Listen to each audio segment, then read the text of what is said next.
Good morning, everyone, and welcome to our first CO2 neutral session. CO2 neutral at work. I'm Therese Bruyne, and normally I operate in digital space coaching and mentoring deep tech startups and introducing them in the media ecosystem.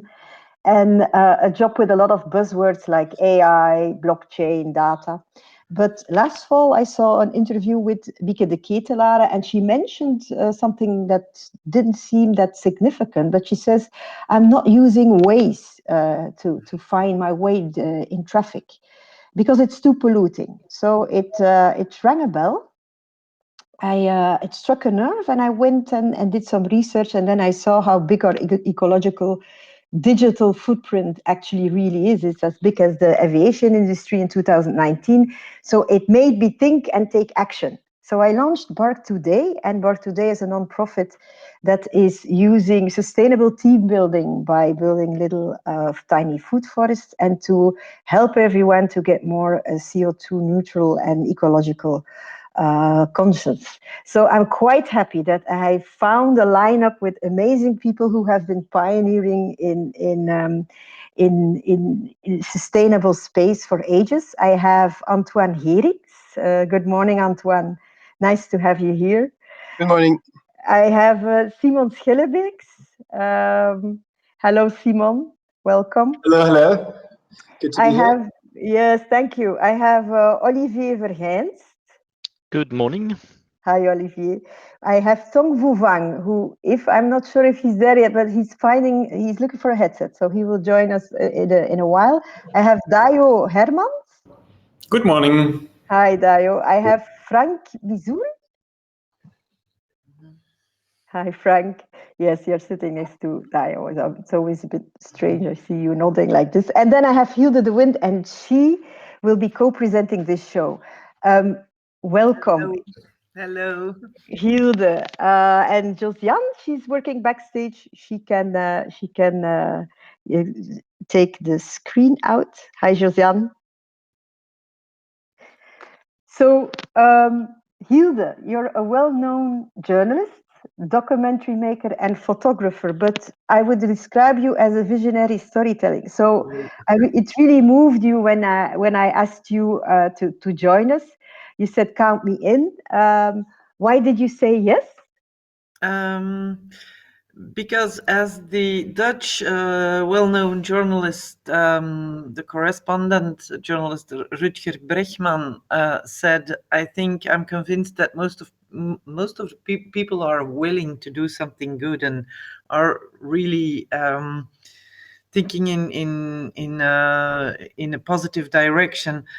And I, in my work as a journalist, I encountered so many cases where I actually could see how nudging things helps people to do the right thing.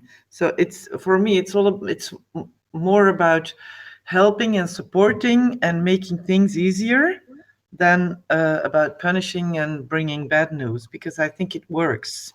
And we have to be aware. People are not enough aware about what is wrong with sustainability, and actually we have to tell them and help them to find solutions. That is why. Yeah. And so, I actually saw that. Yeah. Yeah, go ahead, Hilde. Go ahead. Actually, it was CO2 Logic who helped me see that, because I did a film for the company. I went to Benin and made something about a very simple solution of stoves by which women really reduced the polluted air, and children got better and so on. It was so simple, so I was really struck by that, and that put me completely on that track. Yeah, super, because it is indeed thanks to you that we have Antoine here. Antoine, I am gonna give the floor to Hilde, because she indeed worked with you for quite a while. And yes, I would say you're one of the the pioneers, because you almost know everyone here around the table, and for me it's a completely new space. So I'm going to listen and learn a lot, I hope, today. So Hilde, the floor is yours. Yeah, well, indeed, Antoine. As I said, it was also thanks to you and to the company that I got to go in Africa, in Benin, and could see this very simple solution with a huge impact on the climate. You are with Earth Funders, supporting NGOs to find necessary funding to help fight the climate change. Because you as well, you're eager to find solutions, right? Yes, of course. I think everybody here in the meeting, the air meet, is here to find solutions. And of course, it was really nice back in the days already to have you with us report and make a documentary, a very small documentary about the sometimes very simple solutions such as the efficient cook stoves in the project Drawdown. It's also one of the 100 solutions that are provided globally to fight deforestation and climate change. As you know, approximately 3 billion people still cook on a daily basis with wood or charcoal. And this is called domestic deforestation. So it's something that people cannot do a lot because there is poverty and there's no alternative for them because all the alternatives are way too expensive. So providing them with more efficient cook stoves, saving approximately 50% of wood and charcoal with a cost of approximately $5 is a very cheap but very efficient solutions to slow down deforestation. Of course, it's not the solution in the long term, but it's at least one of the solutions. Yeah, simple and very much out of the box to come to such a simple solution. But of course, your core business is CO2 Logic, and you were with CO2 Logic one of the first consultancy firms in Belgium, but also in Europe, to help to calculate and to measure and to reduce CO2 emissions. You refer to Gandhi's famous quote, "We must be the change we wish to see in the world." Can you explain where your passion came from and why this Gandhi quote was so important for you? Yes, we used the Gandhi quote very early, 2006, 2007, when we created CO2 Logic. Now it's been overused. It's like Magritte. This is not a pip. It's also overused at the moment. But I like to use another quote today, which is a little bit more original than the Gandhi one. It's let everyone sweep in front of his door and the whole world will be clean. And that's exactly the same with climate change. If everybody, and that's what's great about this get together with all these solution providers today, is that they all come with solutions that will allow everybody to do something in front of his door. And then we can fight really climate change. It's not one or two big solutions that will change it. It's a lot of different small solutions that will make the change. But the passion comes from because I love nature. I've always been very close to nature, and very early I asked myself, "Oh, what can I do to fight climate change?" And there was nothing really available in Belgium. So, but CO2 doesn't stop at country borders. So it's not just about Belgium. It's so much more than Belgium because we're all interconnected. And I think the pandemic today shows us that, we're so much interconnected and that we have to think much further than around the church, as they call it in Belgium or in Flanders.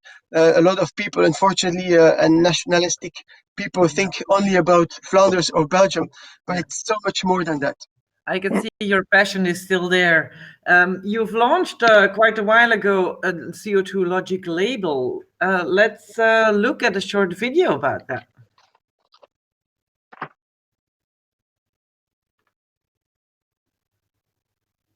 It starts. Okay. In light of urgent environmental challenges, many organizations have implemented corporate responsibility strategies to address their impact on climate change. Because how could an organization be considered responsible if it's not aware of its own climate impact or making transparent and measurable efforts to act on it? Luckily, there's a rising engagement of responsible organizations reaping the ecological, financial, marketing, and HR benefits of serious climate action. Because those acting on climate will perform better. To stimulate those benefits and increase recognition of responsible organizations, CO2 Logic, an independent third-party Vinsat, developed the CO2 Neutral label based on the internationally recognized PAS 2060 standard. As opposed to greenwashing, this label can only be achieved through serious climate efforts, without transferring their climate change impact and cost to future generations. Since 2007, it guarantees that labeled organizations are actively calculating, reducing and compensating their local and global climate impact. Whichever term you prefer, this label means that there are real people with real climate ambitions behind it. Because without a planet, there are no people, and there's no prosperity or profit. Yes, Antoine, this is all about the label. Why is such a label important? Can you explain that very briefly? Yeah, well, today, of course, and in the past years, climate action has become at the forefront of, company efforts, and a lot of people talk about climate, and that's also good already. But today we are past this talking. We need to action, and the label is a kind of end result, and it's also the start result of real efforts. You can only obtain this label if you calculate, reduce, and offset, and you take your responsibility for your CO2 emissions, and it's third party controlled by, so you cannot bullshit and do greenwashing if you have the label, so otherwise you don't get it. So that's really important, because we need to be able, and people need to be able to distinguish people that really do something than people that just talk, and with just talking we won't get there.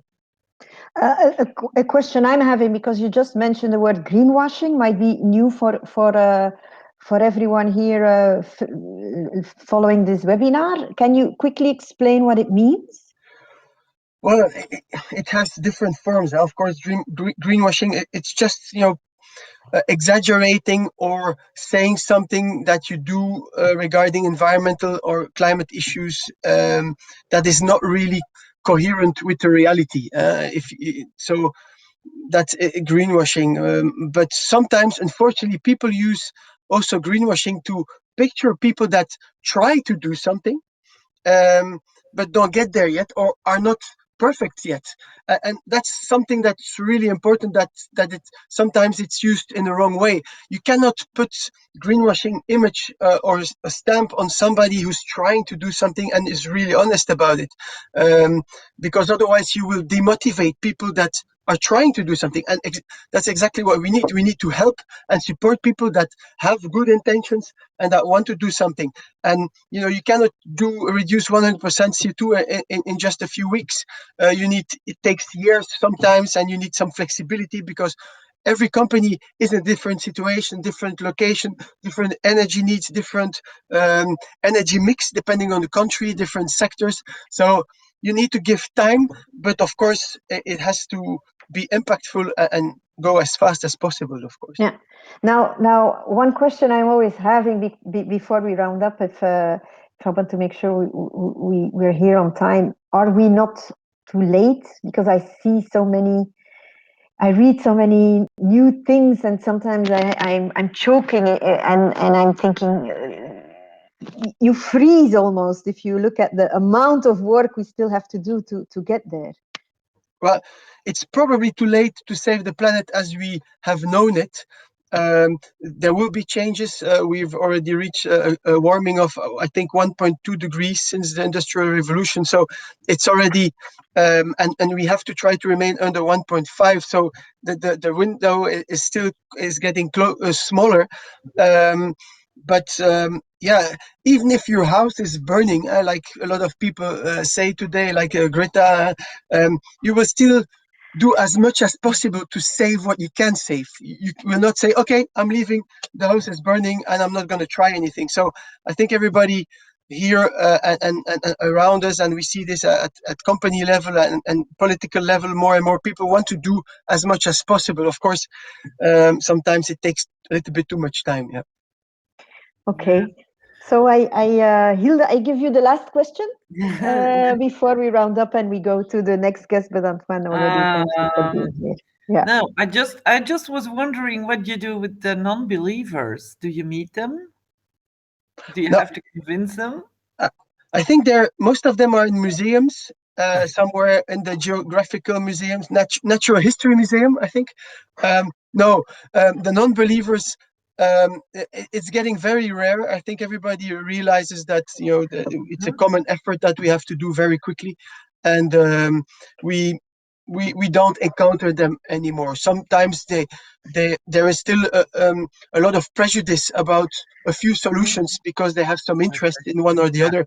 But non-believers are getting very rare, and I classify them in the National History Museum. Okay. Well, I might have a few that are still in the museum, but then I'm gonna call you. So thank you, Antoine, for joining us, and we're going and we will. What will you present after this session? You will have your own session for people who are interested in what CO2 Logic is doing. Yeah, and not talk too much about CO2 Logic, but at principles. Principles, if you want to save our planet, and it sounds very arrogant to say this, but when you give advice, it's very often not applicable to all sectors and all companies or all institutions. And what we try to share is principles, because principles are usually more easily applicable to any sector. So that's what I try to share with the people in the breakout session. Okay, great. Thank you.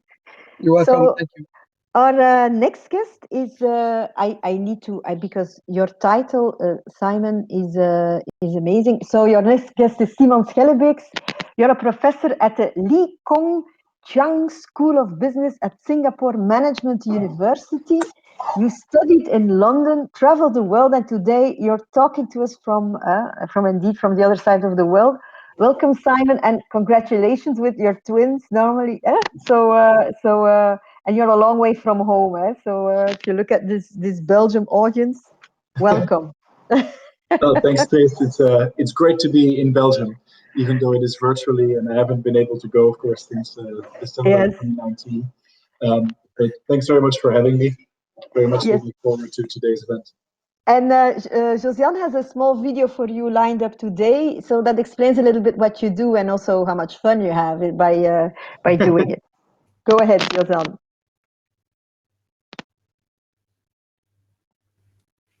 Hi there, we are the three co-founders of the Green Company. I'm Simon. I'm Matthias. Wait, where is Brian? Yeah, I'm still stuck in Bangkok. You've probably heard about a carbon footprint. It's the consequence of everything you do. It's the car you drive, the flight you take, the food you get delivered. Everything you do leaves a negative impact on the planet. But today, we're here to talk about Handprint. It's the sum of all the actions you take to make a positive impact on the planet. You might wonder, why aren't all companies that sell these products taking action? For most companies, being green is still a step into the unknown. And that's why we set out to make sustainability actions simple, tangible, and engaging. So this is why we built Handprint. Handprint connects businesses with impact projects from trusted NGOs around the world. Now, businesses can choose projects that truly align with their values, based on metrics like carbon capture efficiency, biodiversity support, social impact, and female empowerment. In a few clicks, companies integrate positive impact into their sales channels to become planet positive and engage with their customers. Let me show you how it works.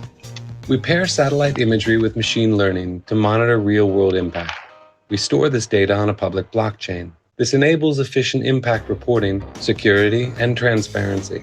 It also reduces the need for intermediaries who otherwise absorb up to 80% of the costs of impact projects. Like this, your contribution goes a lot further. And the best part? Handprint also creates an interactive experience for customers. They can track their climate journey and share it with their friends. We already partnered with some amazing projects from all over the world. From planting mangroves that absorb up to 10 times more carbon than terrestrial forests, and supporting ocean plastic cleanup to protect biodiversity, to empowering indigenous communities to create sustainable livelihoods. And that's just the beginning.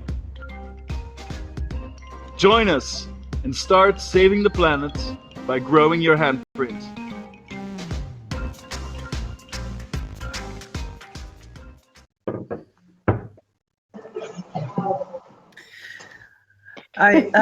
Simon, we saw your video, you're in Singapore. How is Asia impacted by the climate change? Is there a huge difference between the way Europe is, so to say? But I'd say so. I think there's two really big differences. One is that the negative effects of climate change are going to be felt in Asia, and especially in Southeast Asia, much more quickly and much more severely than they are likely to be felt in Europe. This has to do with development, but also simply with geology and the fact that we are going to be more exposed. So much like the Netherlands, Singapore is afraid of rising sea levels. But if you look at India, if you look at Bangladesh, if you look at Myanmar, these countries have much weaker defenses. They don't have the same adaptive capacity that most European countries have. So we are going to be much more affected here. Secondly, we also in Asia have a much higher ability to act and actually make a change, right? So many of the things that need to happen, and the stuff that I am interested in more than anything, is supporting natural ecosystems, regeneration, planting trees, saving the oceans, all of these kind of things. And in Asia, we have much more that we can do than we can do in Belgium. We can try to plant 1 million extra trees in Belgium, which we should, which we are doing in Singapore, and Singapore is super small and already quite green. But the capacity to do these things at scale in surrounding countries of Singapore is enormous. And the counter effect of that is as well, if we don't do it in Asia, it really doesn't matter what we do in Europe. It just doesn't matter. If we can't get Indonesia's deforestation under control, and if we can't make sure that there's funding going to countries like India, Bangladesh, Myanmar, to protect mangroves and other biomes, it doesn't matter what Europe does. So I think that's really why Asia is so important. Yeah. Okay. Thank you. You can vouch on that, because you're from Southeast Asia, Vietnam. You have family living there. How are they impacted? So it's very amazing. Can you hear me well? Yes, we can hear you perfectly. Okay. So it's amazing to see Simon and Handprint is doing in Asia. I'm from Vietnam, living there, and so study in Thailand. I can confirm what Simon said. So deforestation, the rising of sea level impact a lot the Vietnam today. So we are the second largest rice exporter in the world, and then we can see the impact from the rising of sea level. We cannot plant it anymore. The second is that deforestation, we cut a lot of tree in the center, and then it caused heavy flood and landslide. Killed a lot of people last year, in the last few years, so I can confirm what Simon said. So not only in South Vietnam, Laos, and that area heavily impacted by climate change. So it's good that you're operating in that space, Simon. Thank you. Simon, you're not the only one to offer a solution to invest in projects, but you have a different approach when it comes to choosing your projects to have the best impact ever. Can you explain something about that? Yeah, so besides being an entrepreneur and a co-founder of this company, Handprint, I'm also an academic, and so what we've been working on both at the business school, where my day job is, let's say, and then at Handprint, is to create a way of measuring and evaluating what positive impact is, and how can we quantify positive impact of different types of projects, so that companies that want to support specific projects have a scientific base for comparison. So any kind of company can, in theory, do whatever they want. They can support any kind of project, but most companies want to do things that align with their values, that align with their corporate purpose, but they want to do so in an efficient way. They want to know, okay, where does the value of my euro, or where does my euro create most value? And so what we have been trying to do, and what we are developing, is a digital tool that enables this evaluation at scale. And it looks at 3 different dimensions of impact. One is the vulnerability of the region to negative effects. Second is the capacity of the government in order to address these effects without foreign funding. And 3 is the capacity of the specific organization, either a social enterprise or an NGO, to turn dollars or to turn euros into positive impact, however that would be defined.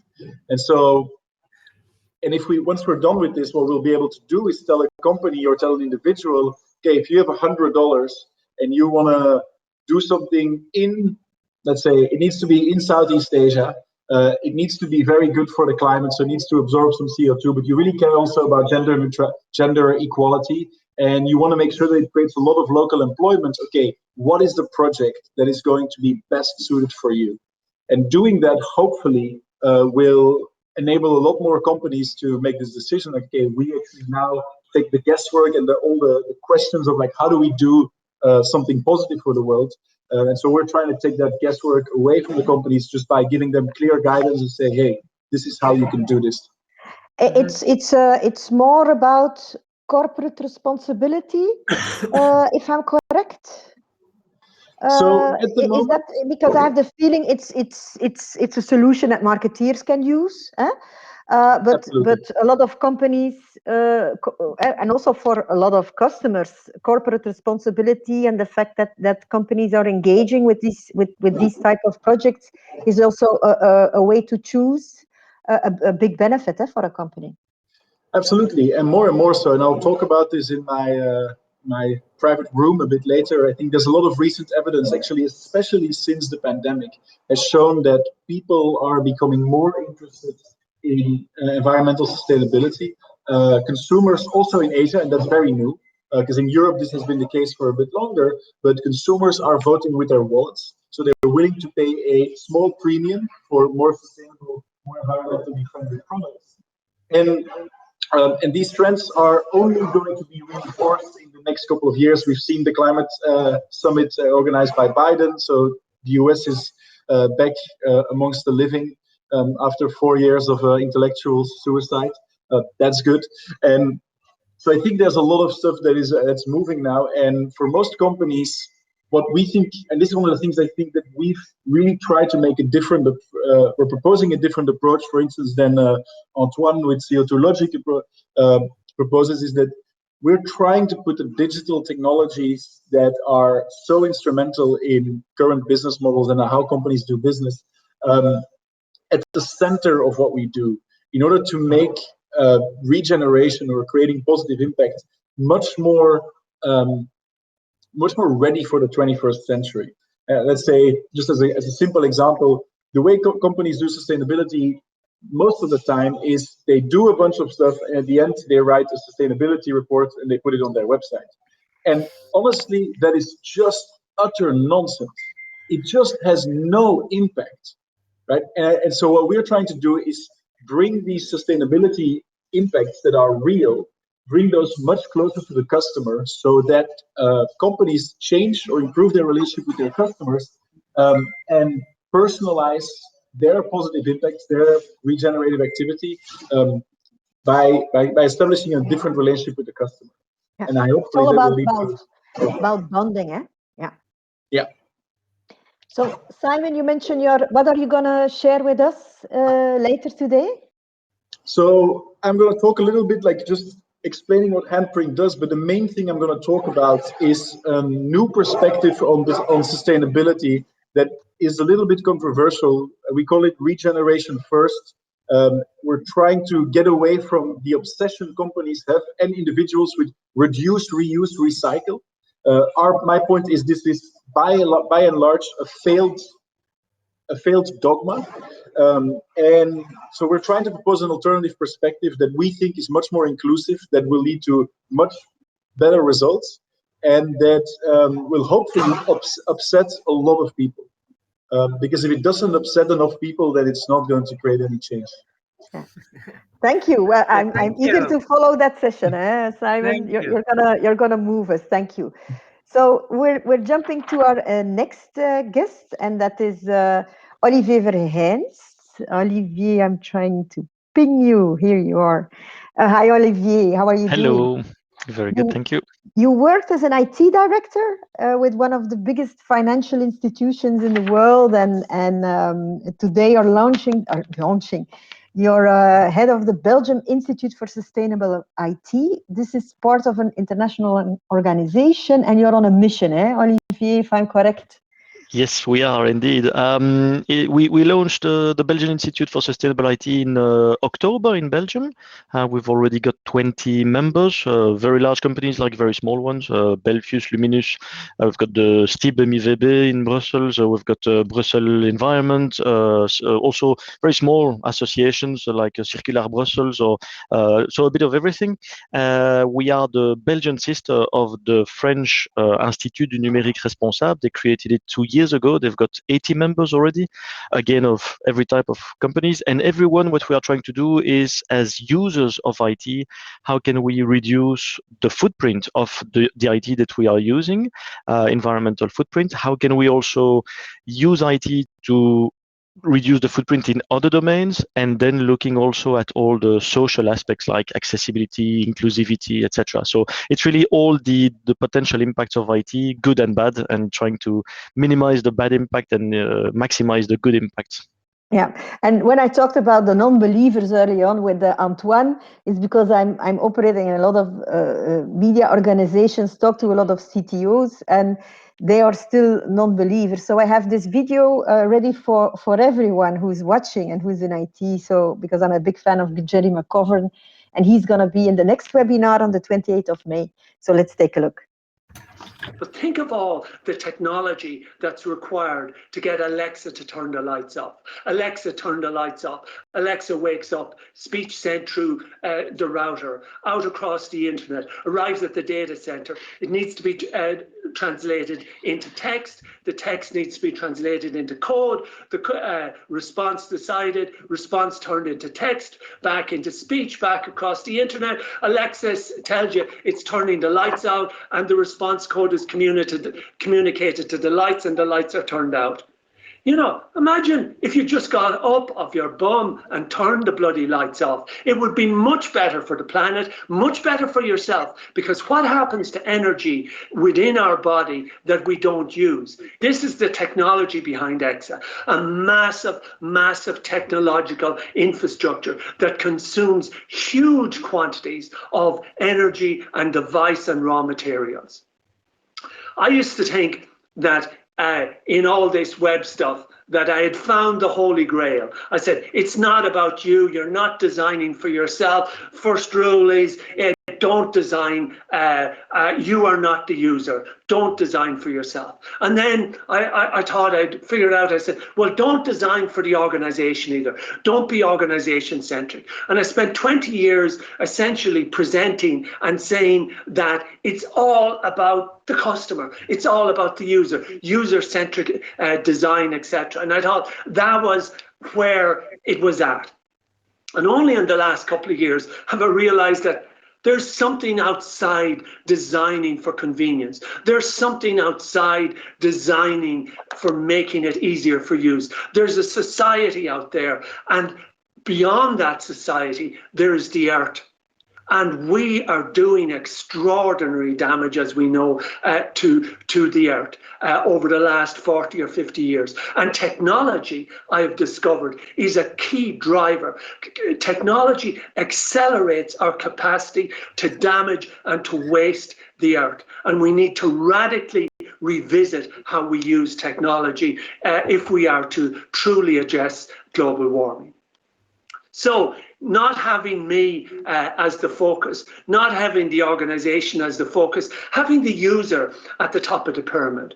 But let's say if we change the user experience model, which has many, many benefits, and we put it this way, still the user, still the customer is important, but at the very top, taking up far more the space as it should is the earth. So we design when we make decisions, we don't just ask what's in it for me as a designer in my portfolio, what's in it for the org, what's in it for the user, but how does it impact the earth? What is the earth experience here? What are we doing to the earth in the designs that we're actually creating? This is a scrapyard in Ghana where 10,000 of the poorest people work in the greatest e-waste recycling factory on earth. This is e-waste recycling. What do rich countries do? They say, oh, our air is clean. Yeah, our air is clean in Norway and in Ireland and the United States because we outsource the dirt. We outsource the waste to poorer countries. We go to countries, we take their raw materials to build our smartphones, and when the smartphones are finished, we conveniently send them back in big containers to these countries where they are recycled, as we call them. So there's two engines of waste that technology is driving: the waste itself, but also the data pollution. We're into zettabytes of data now, unbelievable quantities of data. 1 zettabyte, to print out 1 zettabyte would take something like 20 trillion trees. There are only 3 trillion trees on the planet. So we are creating these massive quantities of data, and 90% of it is never used. 3 months after it's created, it's never used. We are extraordinarily wasteful when it comes to digital. So how do we change that behavior so we stop destroying the planet simply for waste in the process? Yes, Olivier, is he right?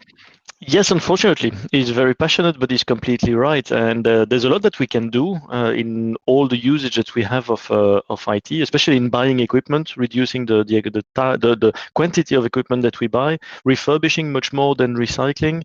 Amongst our members, for example, we've got 2 are specializing in refurbishment. One is a Smart World for smartphones. The other one is a Circular Brussels for laptops and computers.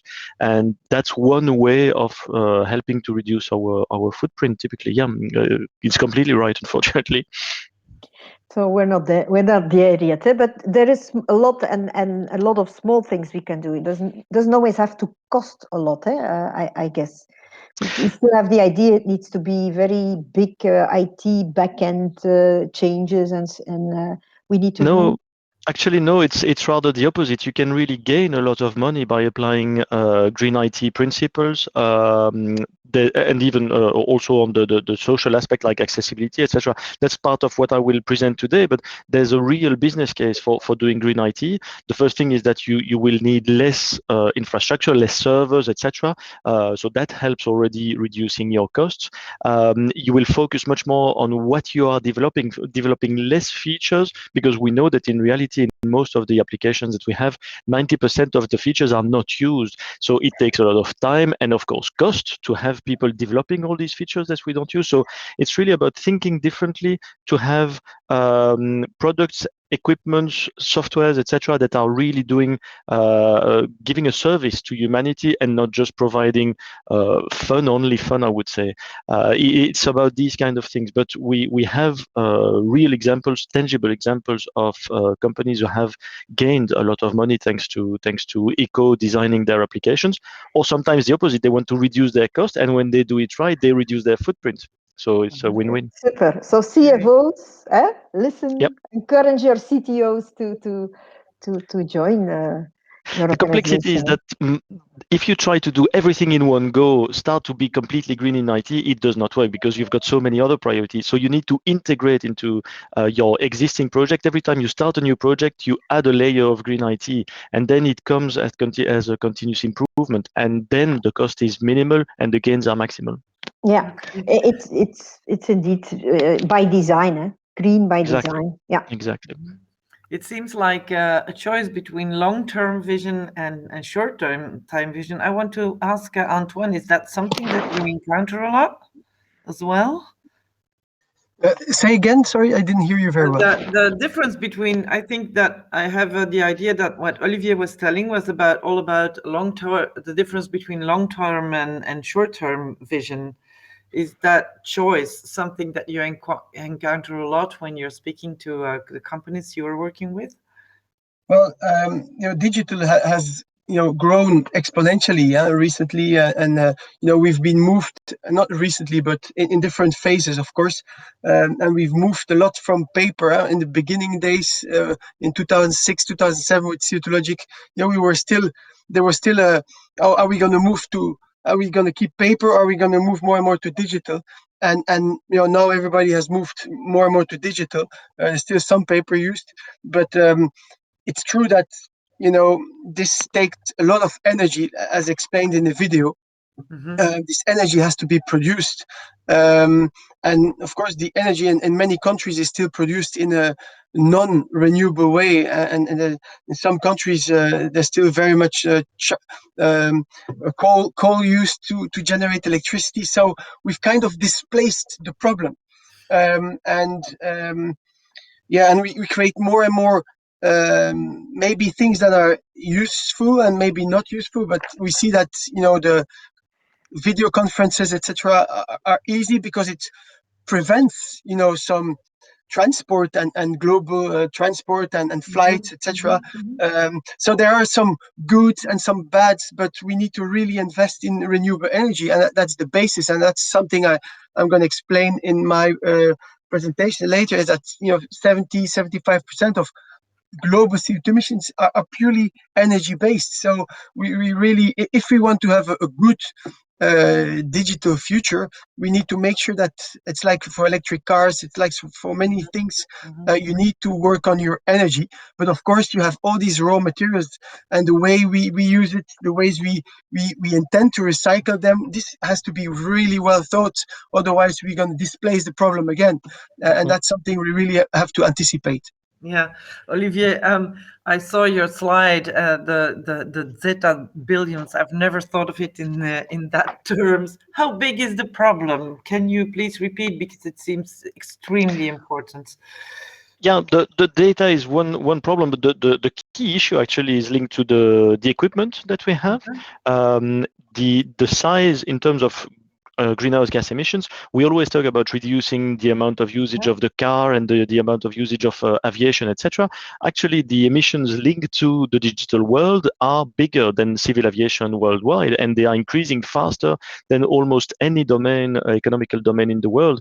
We are talking about today more than 4% or almost 5% of the man-made emissions, and by 2025 it's foreseen to be at 8% and 20%, and by 2030 15%. So it's really a massive issue indeed.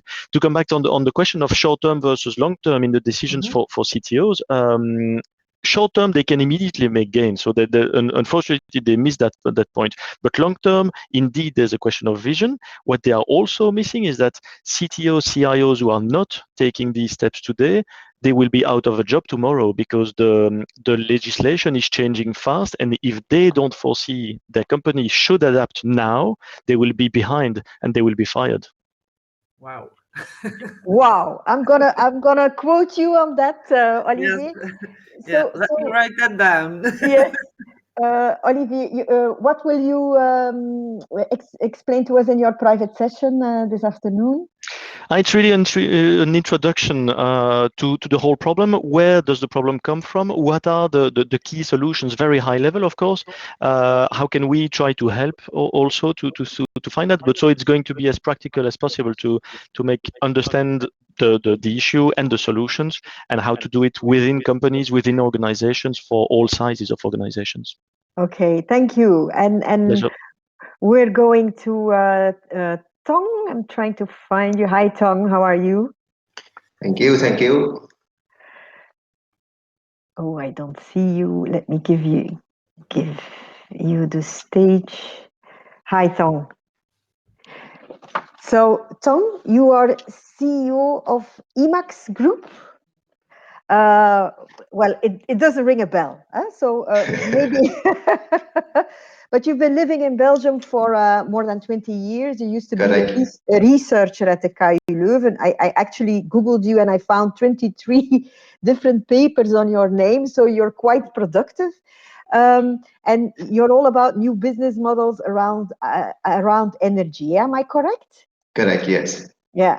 But what interests me is, why did you start Emax? Because who's into energy? Is that a dream come true? What's your story? It's a very good question, Tree, and also thank you for inviting me for this very interesting session, meeting many speakers, but also other people on follow it or listen to it online.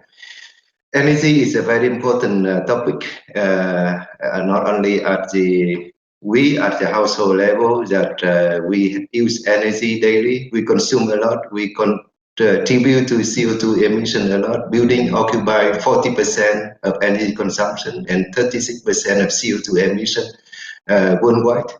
So it's very important topic, and energy transition, climate change is important.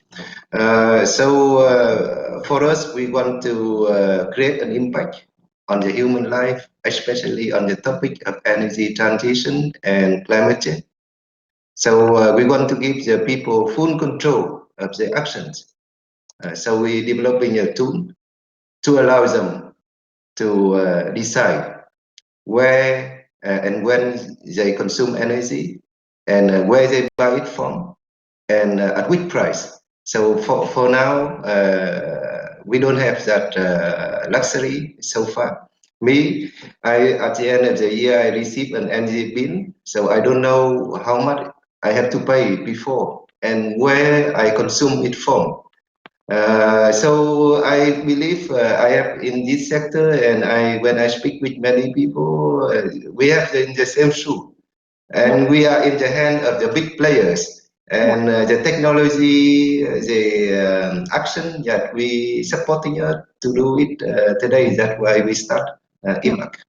So you really wanted to give the consumer be more aware about what he consumes and when, so that he's more conscious about what's happening.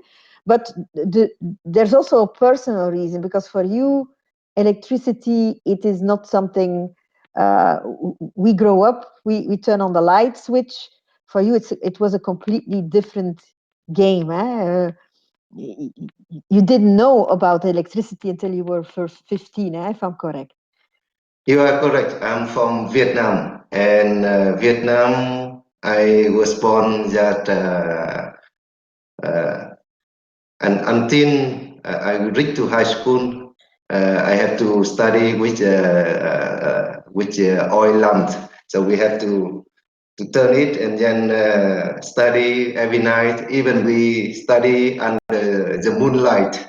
So you can imagine that life in Vietnam, let's say 30 years ago, let's say like that. So the first time when I tapped the electricity, that thanks to the World Bank, so that they pour some money, and then we have the electrification program, so that we can pull the electricity to rural area, also our village. We didn't have clean water, so everything is that. But you can imagine a journey from no electricity, and then when the first time I can turn on electricity.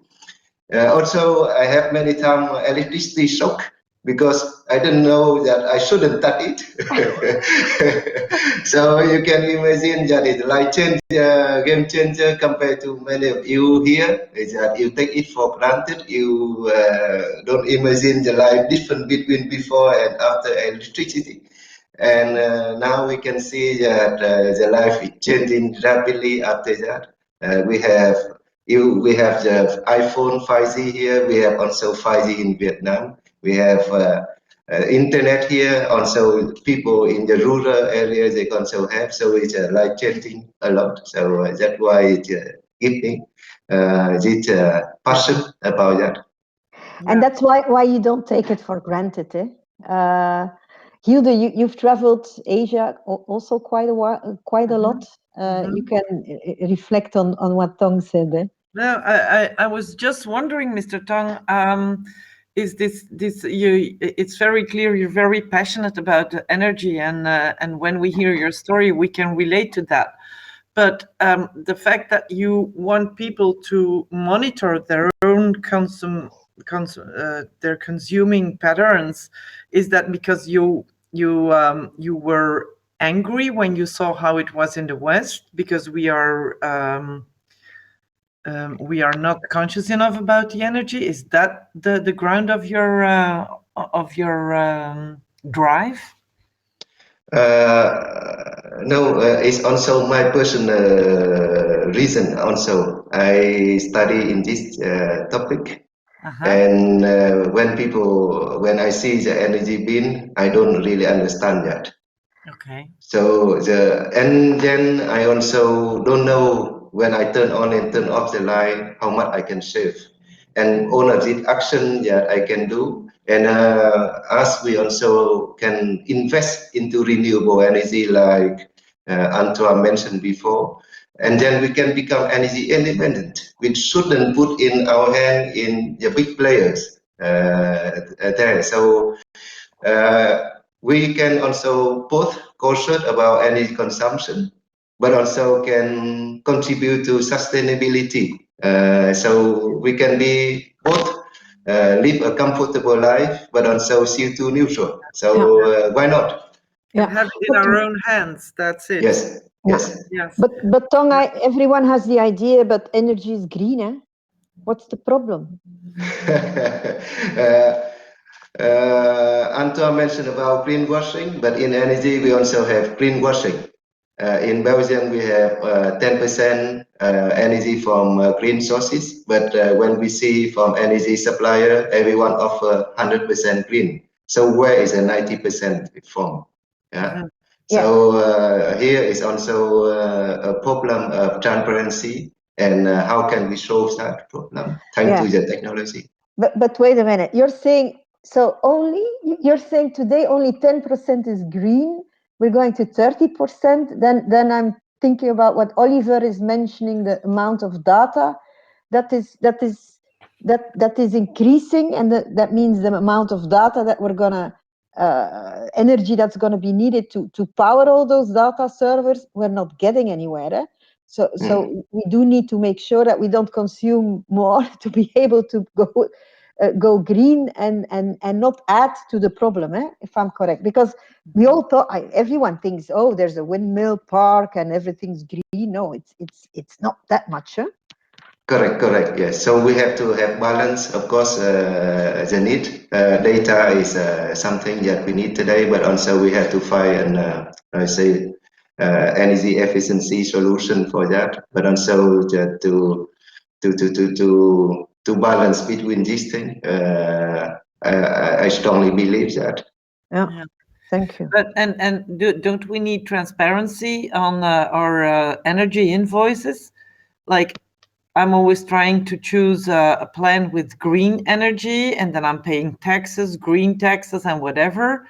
But if I believe you, I mean, if the entire percentage of green energy is only 10, how can I have a lot of green energy in my house, warming up my house? Very good question. Either you depend it on some other, and we have a tool like our colleague of CO2 logic to certify that, so that you have the full of trust. Otherwise, we can take all our action to become CO2 neutral, even from our home. So and our company. So that is two ways that I can see today. But also we can find a way to compensate via like planting more tree, so that we add and compensate or and remedial action for that. So several actions. So it no one size fit all solution. Yes. But it's I agree, Hilde, the transparency. If you look at our bills, we're not there. So I'm eager to see what your tool can do to help us, Thong. What will you explain? You're going to explain the tool that's already in use in students' dorms and at companies. So to give the consumer, B2C, but also companies, more insights on their electricity use. That's what you're going to share this afternoon, eh? Correct, yes. So that we will put back the power into the palm of the people, and then let them control how much they can consume, to whom they want to buy, and also how they can invest themselves into green energy so they become more sustainability. Yes. Yeah. Thank you, Thong. And I will next time I put on the light, I will think about you, that it's not a given that everyone just can switch on the light. Thank you. Thank you. So our next speakers, there are with two, if I'm correct. We have Dajo and Frank from Forest Forward. Welcome. Hello, Therese. Thanks. Hello, thank you. Wait, I'm gonna turn, and I'm gonna kill myself because not kill myself, but just put you in the front because you're talking with two people, and then we can see you because this tool goes vertical. Welcome. So can you explain a little bit what is Forest Forward? You're in a completely different line of business. You actually, if I think about you, I think I always compare it to, you can lease a car, but you can also lease a forest. So, and you have no farming background at all. So I'm quite eager to understand how did you get where you are today? Okay. First of all, Therese, thank you to invite us. We think it's fantastic to be invited by someone whose name is Trees. But Forest Forward, it's a company, and we make it easy for other companies and for governments to create forests. It's so easy, and we think the project to plant trees in Ecuador and other countries in the other side of the world, it's fantastic. But the problem is also in Belgium. So we want to start in Belgium. That's where we begin. And we all have a background as entrepreneurs, and I have a background as CEO of a PR group, and I spoke with a lot of CEOs the last years, and I saw that they all had a vision about social impact, and they have a lot to tell about it. But it's now the point to take action and to do something, and we can do it with the forests. Yeah, super. And Frank, maybe a question, because we mentioned green bashing. You know, I talked to the people from Bond Beter Leef milieu and to a lot of green activists. And sometimes they're a bit reluctant when it comes to entrepreneurship and people wanting to take matters in hand. And sometimes the word green bashing comes up. Is that something you have as a remark a lot? Because you could say it's like your conscience. I'm an entrepreneur. I lease a forest. I have no problem. I don't have to do anything. First of all, concerning Dajo and me, we are a for-profit organization. So we combine ecology and economy. We make it a business to create those forests. That's the first thing, because we are the only private company who does forestation in Belgium. There's so many stakeholders and so many non-profit organizations offering tree plant projects. But okay, that's one part. On the other hand, we really, it's like Dajo said, we really want to make it very easy for businesses to create their own forests. And when we talk about greenwashing or green bashing or anything like that, we always wipe it off the table, because, I mean, it's not the most cheap. It's not the cheapest way to do something for the environment. It's not the fastest way, because planting a forest takes years and years and years. So we need an engagement of at least 20 years of the company. So it's not even an issue talking about greenwashing when a forest asks us to lease a forest with us. Yeah, but I think the conception that you need to be a non-profit to I think people, profit, and planet can go hand in hand. I think it's the more initiatives out there, the better. And I believe that people and CEOs you talk to, they're not doing it. It's a one-time moment and a one-time buzz. They do it for sustainable reasons. Mm-hmm. Yeah, it's crazy. The last few months, we met a lot of sustainability managers, and I really, before I began with Forest Forward, I didn't have a clue that there were so many sustainability managers, and they are, I'm sure they are not engaged just to be there. They really want to do something, and they all want to integrate a forest or something else in their business. So for them, it's really important to do something, to take action. And what we see is that business, a lot of companies are really aware of the problem, and they also want to do something. And I think that's great, and that's a huge difference with a few years ago, I think. Yeah. Now, one question: you choose to operate in Belgium, and Belgium, you have Flanders, Brussels, and Wallonia. I'm diving into the legislation as well. It is not a gift. It's not that straightforward. It's not easy. It's not easy. That's also the reason, I think, why we are the first and the only private company doing this. But I think we have some USPs that make it that make us strong, and that gives us a little advantage to find, for example, land, because land is the biggest issue. It's the holy grail, in fact, in forestation in Belgium. But we do have some. We have a very particular network where we have a very clear overview of the possible and available land in Belgium. So that's one thing.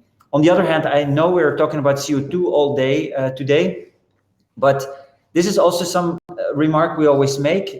When a company creates a forest, they're always disappointed when we tell them how much CO2 is absorbed by a forest, because it's not much. I mean, if you take 1 hectare, which is almost 2 football fields, it's just they just absorb the emission of 3 petrol cars a year. I mean, it's nothing. But for us and for those companies, it's also a matter of promoting biodiversity, promoting clean air, promoting retaining water in the soil. So it's so much more. I mean, CO2 is super important, but we like to talk about species and clear air and so on as well. Because biodiversity is going to be the major, the biggest challenge. Even before we're out of breath, we will be out of. Simon, I just wanted to reflect because you're in that subject. What is that? Why you're choosing projects abroad? Because I know the legislation in Belgium and the scale at how we can operate is quite small, because we have to fight for land. Yeah, I mean, I think the big difference is impact, right? I love what I'm hearing from Forest Forward, and I've already written you guys because I think there is a way that we can work together with Handprint, because we have clients in France and in Belgium, and they want to do stuff locally, and that's great. But if you think about what you're saying, the carbon emissions or the carbon absorption, then the impact deficit of investing in stuff in Belgium is insane. Like, we've had discussions here with companies in Singapore, and they say, oh, we want to plant trees. We want to do it in Singapore. That's fine. It costs $300 per tree, right? And that is the price you're going to pay. You're doing this in Myanmar, you're paying 50 cents per tree, and that tree is going to absorb 10 times more carbon, and is going to support livelihoods, and is providing natural insurance against cyclones, and is creating fisheries. And I mean, so the benefits are astronomical. And so when we think, like, well, we are mainly working in terms of, we mainly do mangroves. Mangroves absorb about 1,000 tons of CO2 per hectare over a lifespan of about 20 years. That is significantly more than the rainforest. That is significantly more than any kind of forest we can grow in Belgium. Plus, it doesn't compete with agricultural land. So the advantages are manifold. And the CO2 is actually a very small part, as they're saying, like the other positive externalities for a hectare of mangroves amount to $190,000 in ecosystem services. And that's mainly insurance and biodiversity and species, all of those things. So I think the reason why we operate in abroad, and it's not because we are, I mean, I'm in Singapore, so I operate in my backyard, thinking the same way that most of us work. But we operate globally, but we really care about how much impact do you create per dollar. And most of the time, the projects in Europe are not going to be very high in impact. Okay. But Simon, I always like the phrase of Antoine. We have to swipe in front of our own doorstep. So this is, I think, one of the main reasons why we do it. On the other hand, I'm just going to throw it in the group. But we always, when we think about projects abroad, we know that it's much more effective to reduce CO2 planting mangroves.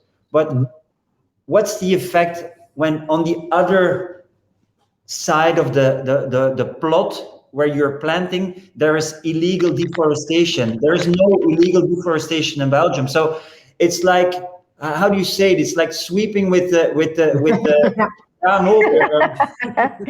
Yes, I think if I can add to that, I think it's a combination of two things.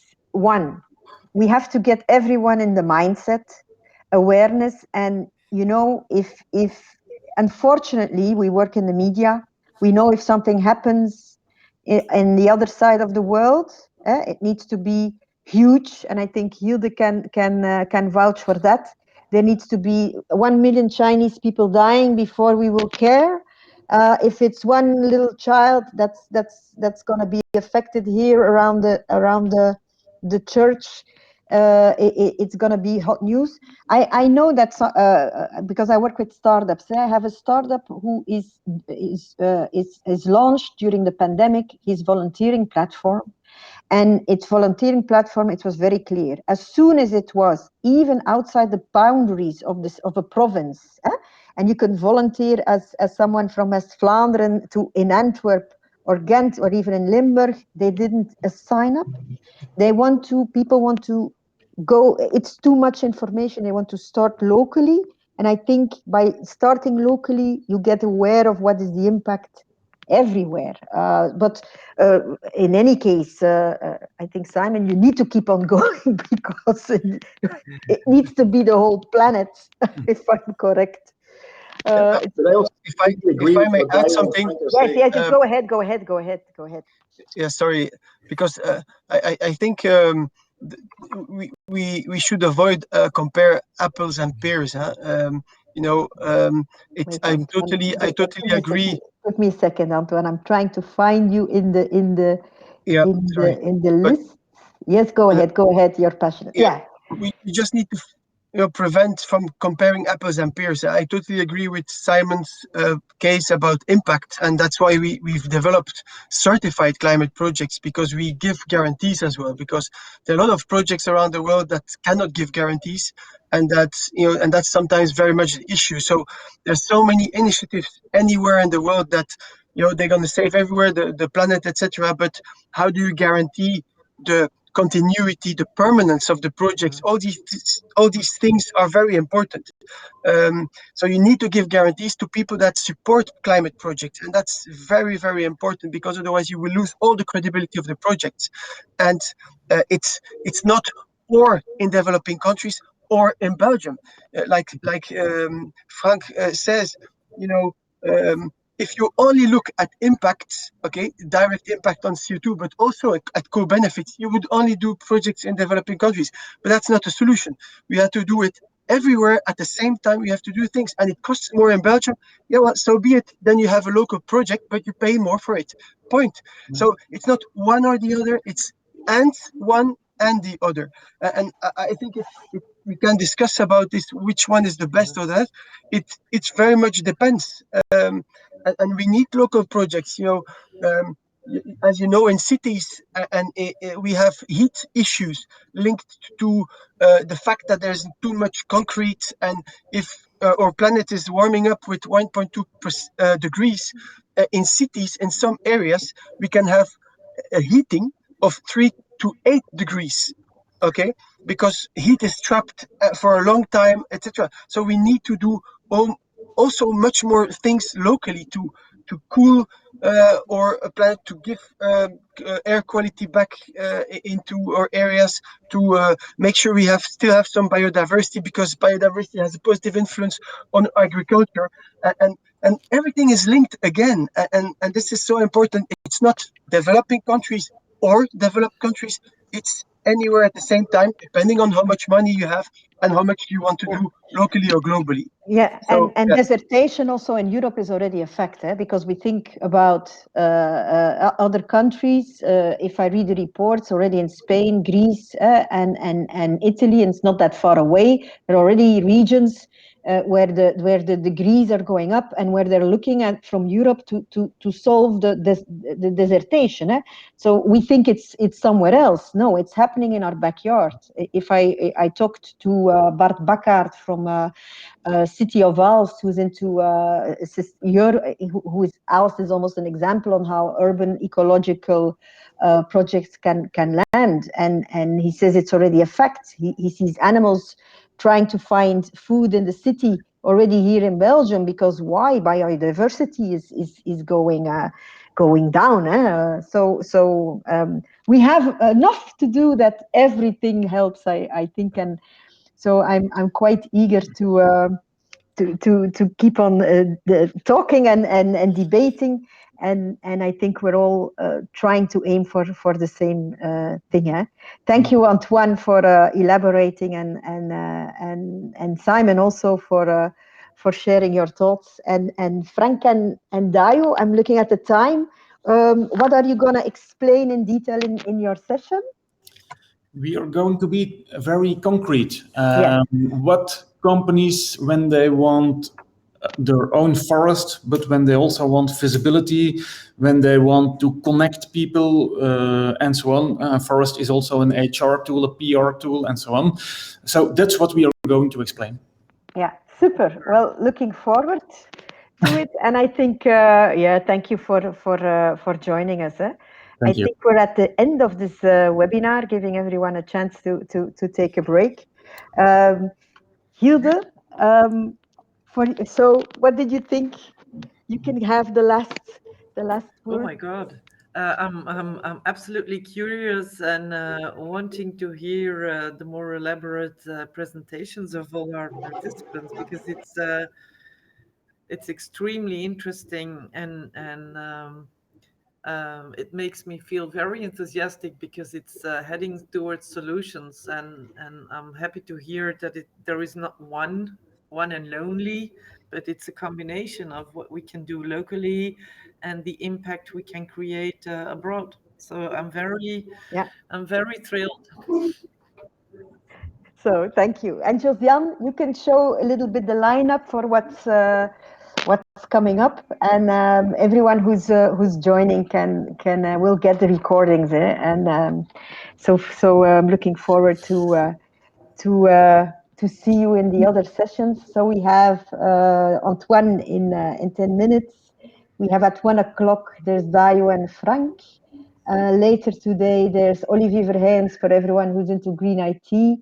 We have Simon at 2:30 after he's given his twins the necessary attention. And then we have Thong at 15:15. And at 14, I have my own session about bARK.today and how we can use sustainability and organize sustainable team building events. Okay, thank you, and thank you for joining us. And the other sessions will be interactive, where you can ask questions and really debate with the people, with the speakers. Thank you all for joining, and have a very nice day. Bye.